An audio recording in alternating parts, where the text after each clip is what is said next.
मेरा नाम कुरतुलैन है। मैं यहाँ डॉक्टर शफ़क़ के क्लिनिक में आई हूँ फ़ॉलो-अप सेशन के लिए। अब थोड़ी-सी बैक स्टोरी बता दूँ तो मेरा एक्ने का बहुत सीवियर इश्यू था टीन एज से। जैसा नॉर्मली लड़कियों का होता है और मेरी बहुत पिटी डॉट बड़ी-बड़ी जैसे लिटरली पस होती है, उस तरह की एक्ने थी। स्टार्ट होम रेमेडीज़ से लिया, जिसमें स्क्रबिंग भी की, जैसा यूजुअली हम लोगों का कॉन्सेप्ट है कि फेस पे ऑयली स्किन है तो फेस पे ऑयल नहीं आना चाहिए। तो स्क्रबिंग कर के स्किन का बुरा हाल कर लिया। एक्ने तो ठीक नहीं हुई, लेकिन स्किन सैग भी करना शुरू हो गई टीन एज में और एक्ने भी बढ़ना शुरू हो गई। डिफरेंट डॉक्टर्स के पास गई। लाहौर में भी बहुत रिनाउंड डॉक्टर्स हैं जिनके पास बहुत बड़े-बड़े एक्टर्स भी आते हैं। उनके पास भी जाके पैसा अपना और अपना टाइम ज़ाया किया। यहाँ इस्लामाबाद में भी काफ़ी डॉक्टर्स से ट्रीटमेंट्स लिए। कुछ डॉक्टर्स के पास तो एक ट्रीटमेंट के लिए गई थी और उसके बाद फिर हुआ ये कि पिगमेंटेशन और स्किन और सैग कर गई। बहुत बुरे हालात हो गए। उसके बाद इंस्टाग्राम पे 1 मंथ बिफोर और 2 मंथ बैक डॉक्टर शफ़क़ का एड देखा था मैम आमना करदार के ट्रीटमेंट के बाद। तो प्लान किया कि जहाँ पे इतना पैसा ज़ाया कर लिया तो क्यों ना डॉक्टर के पास विज़िट कर लेना चाहिए। पिछले माह मैं डॉक्टर शफ़क़ के पास कंसल्टेशन के लिए आई थी। उन्होंने थ्रेड्स सजेस्ट किए। नेक्स्ट डे मैंने ट्रीटमेंट लिया। अभी 1 मंथ भी नहीं और माशाल्लाह मेरी स्किन में बहुत फ़र्क है। ना सिर्फ स्किन सैगिंग को फ़र्क है, मेरे पिट्स जो हैं उसमें भी बहुत फ़र्क है। अभी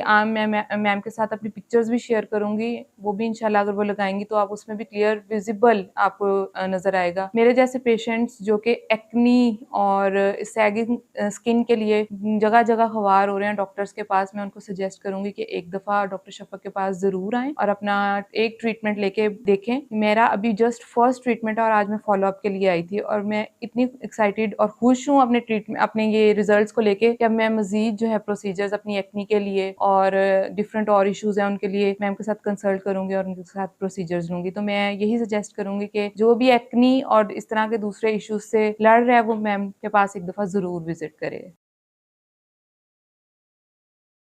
बहुत ज़्यादा जैसे मेरी एज 30 प्लस है। अभी मेरी स्किन के ये हालात थे कि मैं 40 प्लस जो यूजुअली लेडीज़ होती हैं, उनकी स्किन जैसे होती है, मेरी यहाँ से बहुत स्किन सैग कर रही थी और एक सैड फेस नज़र आता था। अभी मेरी स्किन बहुत लिफ्ट हो गई है। मतलब कोई भी जो मुझे जानता है, देखता है, वो साफ क्लियरली कह सकता है कि मैंने कुछ कराया है, लेकिन क्या वो अब थ्रेड्स हैं, पेन बिल्कुल भी नहीं होती। एनेस्थीसिया जो है थ्रेड्स क्योंकि यूजुअली हम वीडियोज़ देखते हैं, मैंने भी देखी थी तो बहुत डर लगता है कि पता नहीं अंदर थ्रेड्स जा रहे हैं तो क्या अभी मैं बोल रही हूँ, मुझे कुछ भी फ़ील नहीं हो रहा कि मेरी स्किन के अंदर कुछ गया है, कुछ भी नहीं, बिल्कुल नॉर्मल है। हाँ, एक स्टार्ट के 1-2 दिन जो स्वेलिंग होती है, वो तो थोड़ा फ़ील होता है, उसके बाद जो है बिल्कुल नॉर्मल है, आप नॉर्मल लाइफ़ गुज़ार सकते हो।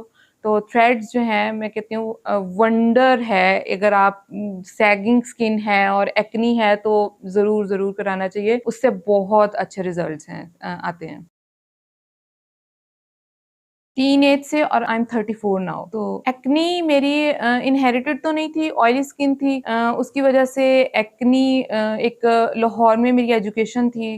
पॉल्यूशन लाहौर में बहुत ज़्यादा होती है, तो उसकी वजह से एक कुछ एनवायरमेंटल इश्यूज़, कुछ घर में टोटके, कुछ ब्लड में वो सब चीज़ें थी, तो हार्मोनल इश्यूज़, वो सब चीज़ें मिक्स होके सीवियर वाली एक्ने थी मुझे। और टीनेज से मीन्स आप लगा लें 20s में 21, 22 की मैं होंगी और अब 34। अब अंदाज़ा लगा लें कि इतना लंबा अरसा मतलब कि आप डिप्रेशन में चले जाते हो, आपकी स्किन सही नहीं होती, आपका कॉन्फिडेंस लेवल लो हो जाता है। तो इतना टाइम स्ट्रगल करने के बाद फाइनली कोई ऐसा डॉक्टर, कोई ऐसा ट्रीटमेंट मुझे मिल गया है, जिसके बाद जो है ना मैं सैटिस्फाइड हूँ।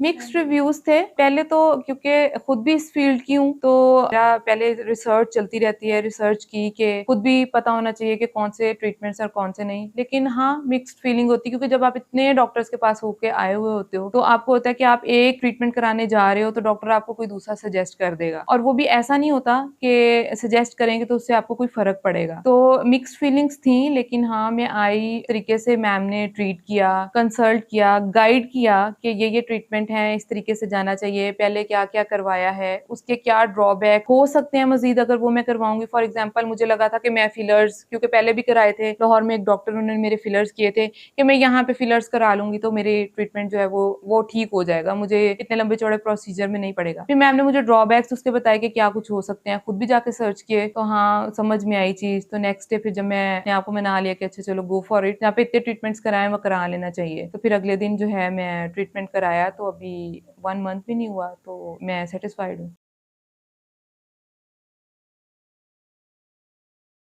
अपनी रिसर्च करनी चाहिए, डॉक्टर्स के पास जाने से पहले अपनी रिसर्च करें। पहले सबसे पहले तो मैं यही सजेस्ट करूँगी क्योंकि खुद को पता होगा तो आप क्रॉस क्वेश्चनिंग डॉक्टर्स के साथ भी कर सकते हैं। मुझे इतनी नॉलेज होने के बावजूद मैं इतने डॉक्टर्स के पास खवार हो चुकी हूँ। लेकिन ये है कि रिसर्च करें अपनी, बाकी डॉक्टर के पास आएँ, डॉक्टर आपकी स्किन देख के बस सजेस्ट करेंगे कि ये ट्रीटमेंट्स हैं और इनके ये फ़ायदे और ये ड्रॉबैक्स हैं, तो आपको कौन-सा लेना चाहिए।